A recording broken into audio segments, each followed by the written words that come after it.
วัสดีจ้าสวัสดีท่านผู้ชมทุกท่านนี่เป็นผลการออกรางวัลหวยลาวพัฒนาประจำวันที่1 กรกฎาคม2569รางวัลเลข2ตัวรางเลขที่ออก8181รางวัลเลข2ตัวบนเลขที่ออก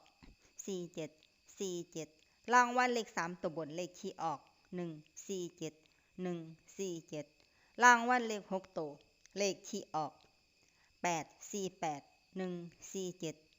848 147นี่ก็เป็นผลออกรางวัลหวยลาวพัฒนาประจำงวดที่1 กรกฎาคม2569ขอให้โชคดีมีชัยถูกหวยลาวพัฒนาได้รับเงินกับทุกคนด้วยจ้าฝากไว้ในเด้อจ้าSubscribeกดติดตามและเป็นกำลังใจขอบคุณทุกท่านที่เข้ามารับชมและรับฟังแล้วมาพบกันใหม่ในผลการออกหวยลาวพัฒนาใหม่ในวันพรุ่งนี้สำหรับมื้อนี้ขอบคุณและสวัสดีจ้า